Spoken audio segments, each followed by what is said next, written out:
ಇನ್ನು ಸಚಿವ ರಾಜಣ್ಣ ಪುತ್ರ ರಾಜೇಂದ್ರ ಕೊಲೆಗೆ ಸಂಚು ರೂಪಿಸಿರುವಂತಹ ಒಂದು ಪ್ರಕರಣಕ್ಕೆ ಸಂಬಂಧಪಟ್ಟಂತೆ ಒಂದಷ್ಟು ಅಪ್ಡೇಟ್ಸ್ ಅನ್ನು ನೋಡ್ತಾ ಹೋಗೋಣ.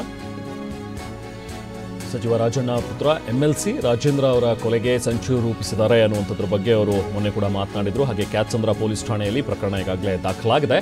ಇದಕ್ಕೆ ಸಂಬಂಧಪಟ್ಟಂತೆ 5 ವಿರುದ್ಧ ಕ್ಯಾತ್ಸಂದ್ರ ಠಾಣೆಯಲ್ಲಿ FIR ಆಗಿದೆ.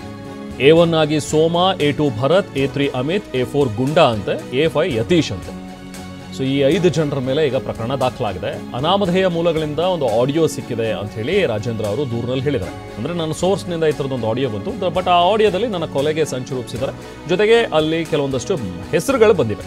ಆ ಹೆಸರುಗಳನ್ನು ಆಧರಿಸಿ ಈಗ ಅವ್ರ ಮೇಲೆ FIR ಆಗಿದೆ. ಸೋಮ, ಭರತ್, ಅಮಿತ್, ಗುಂಡಾ ಇವರೆಲ್ಲರೂ ಹೆಸರಿದೆ. ಯತೀಶ್ ಅಂಥೇಳಿ ಇವರೆಲ್ಲರೂ ಕೂಡ ಕೊಲೆಗೆ ಸಂಚು ರೂಪಿಸಿದ್ದಾರೆ ಅನ್ನುವಂಥದ್ದು ಈ ಆಡಿಯೋದಲ್ಲಿ ಬಹಿರಂಗವಾಗಿದೆ. ಸುಮಾರು 70 ಲಕ್ಷಕ್ಕೆ ಇದು ಡೀಲ್ ಆಗಿದೆ. 5 ಲಕ್ಷ ಮುಂಗಡವಾಗಿ ಕೂಡ ಅವ್ರು ಪಡ್ಕೊಂಡಿದ್ರು. ಅದರಲ್ಲಿ ಒಂದು 2-3 ಜನ ಆವತ್ತು ಬರ್ಡೇ ಟೈಮ್ನಲ್ಲಿ, ಅವರ ಮಗಳ ಬರ್ಡೇ ಟೈಮಲ್ಲಿ ಶಾಮಿಯಾನ ಹಾಕೋದಕ್ಕೆ ಅಂತ ಏನು ಬಂದರು, ಅವ್ರ ಜೊತೆಗೆ ಶಾಮಿಯಾನ ಹಾಕೋರ ಒಂದು ಸೋಗಿನಲ್ಲಿ ಬಂದಿದ್ರು ಅಂತ ಅವರು ಆರೋಪ ಮಾಡಿದ್ದಾರೆ. ರಾಜೇಂದ್ರ ಅವರ ಮಗಳ ಜನ್ಮದಿನವೇ ಅವತ್ತೇ ಆಗಿದ್ದಂಥದ್ದು ಈ ಹತ್ಯೆ ಪ್ಲಾನ್ ಅಂತೇಳಿ ಹೇಳಿದ್ದಾರೆ ರಾಜೇಂದ್ರ ಅವರು. ಉನ್ನತ ಮಟ್ಟದ ರಾಜಕಾರಣಿಗಳ ಕೈವಾಡ ಇರೋದು ಕೂಡ ಇದರಲ್ಲಿ ಉಲ್ಲೇಖ ಮಾಡಿದಾರಂತೆ ಆ ಆಡಿಯೋದಲ್ಲಿ. ಸಮಯ ಸಂದರ್ಭ ಕಾರಣದಿಂದ ಕೃತ್ಯವೆಸಗೋದಕ್ಕೆ ಆಗಿರಲಿಲ್ಲ. ಮುಂದೊಂದು ದಿನ ಖಂಡಿತ ನನ್ನನ್ನು ಹತ್ಯೆ ಮಾಡೋದಕ್ಕೆ ಸ್ಕೆಚ್ ಹಾಕ್ತಾರೆ.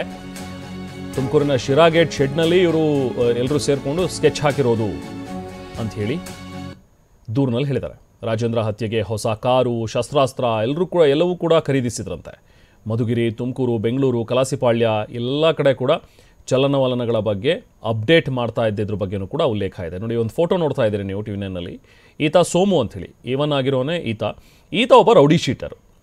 ಸೊ ಹಾಗಾಗಿ ಈತನ್ನ ಇಟ್ಕೊಂಡು ಇನ್ನೂ ಒಂದಷ್ಟು ಜನನ ಸೇರಿಸ್ಕೊಂಡು ಒಟ್ಟು 5 ಜನರು ಹೆಸರಿರೋದು ಈಗ ಆಡಿಯೋದಲ್ಲೂ ಕೂಡ. ಅದನ್ನು ಆಧರಿಸಿನೇ ಈಗ FIR ಆಗಿದೆ. ಇವತ್ತು ಕ್ಯಾತ್ಸಂದ್ರ ಠಾಣೆಯಲ್ಲಿ MLC ರಾಜೇಂದ್ರ ಅವರು ಕೂಡ ದೂರನ್ನು ಕೊಟ್ಟಿದ್ದಾರೆ. ಸೂಕ್ತ ತನಿಖೆ ಮಾಡಬೇಕು, ಜೊತೆಗೆ ರಕ್ಷಣೆ ಒದಗಿಸಬೇಕು ಅಂಥೇಳಿ ರಾಜೇಂದ್ರ ಕೇಳ್ಕೊಂಡಿದ್ದಾರೆ.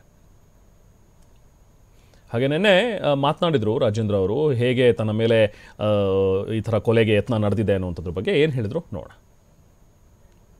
ಅದು 70 ಲಕ್ಷಕ್ಕೆ ಸುಪಾರಿ ಕೊಡುವಂಥದ್ದು. ಅದರಲ್ಲಿ 5 ಲಕ್ಷ ಅಡ್ವಾನ್ಸ್ ಬರುತ್ತೆ. 70 ಲಕ್ಷ ಅವರು ಸುಪಾರಿ ಕೊಟ್ಟಿದ್ದಾರೆ, ಹೊಡಿಬೇಕು, ಮಂತ್ರಿ ಮಗನ ಹೊಡಿಬೇಕು ಅಂತ ಮಾತು ಬರುತ್ತಲ್ಲಿ. ಸೊ ಈಗ ಮಾತುಗಳಿದ್ದಂಥ ಸಂದರ್ಭದಲ್ಲಿ ಮನೆಗೆ ಮಗಳು ಬರ್ಡೇ ದಿವಸ ಹಿಂದಿನ ದಿವಸ ಬಂದು ಮಾಡಬೇಕು ಅಂತಲೂ ನಡೆಯುತ್ತೆ. ಅದು 70 ಲಕ್ಷಕ್ಕೆ ಸುಪಾರಿ. ಇನ್ನು ಹನಿ ಟ್ರ್ಯಾಪ್ ವಿಚಾರ. ಸೊ ಈ ಹನಿ ಟ್ರ್ಯಾಪ್ ಹಿಂದೆ ಮಹಾನಾಯಕ ಇರುವಂಥ ಒಂದು ಬಗ್ಗೆನೂ ಕೂಡ ಸಾಕಷ್ಟು ಚರ್ಚೆಗಳಾಗ್ತಾ ಇದೆ. ಬಟ್ ಯಾರದು ಮಹಾನಾಯಕ ಅನ್ನೋದೇ $1 ಮಿಲಿಯನ್ ಪ್ರಶ್ನೆ ಈಗ ಸದ್ಯಕ್ಕೆ. ಎಲ್ರಿಗೂ ಗೊತ್ತಿರುವಂಥ ಒಂದು ಓಪನ್ ಸೀಕ್ರೆಟ್ ಥರ ಆಗ್ಬಿಟ್ಟಿದೆ ಇದು. ಆ ಮಹಾನಾಯಕನನ್ನ ಪೊಲೀಸರೇ ಹುಡುಕ್ಲಿ ಬಿಡಿ ಅಂತ ಹೇಳಿ ಬೆಂಗಳೂರಿನಲ್ಲಿ ಸಚಿವ ಸತೀಶ್ ಜಾರಕಿಹೊಳಿ ಹೇಳಿದ್ದಾರೆ. ನಾವೆಲ್ಲಿ ಮಹಾನಾಯಕನನ್ನ ಹುಡುಕೋದು ಹೇಳಿ? ಬೇರೆ ರಾಜ್ಯಗಳಲ್ಲಿ, ನಮ್ಮ ರಾಜ್ಯಗಳಲ್ಲಿ ಆಗಿವೆ ಈ ರೀತಿ. ಸುಮಾರು ಜನರಿದ್ದಾರೆ, ಆದ ಘಟನೆಗಳಿವೆ.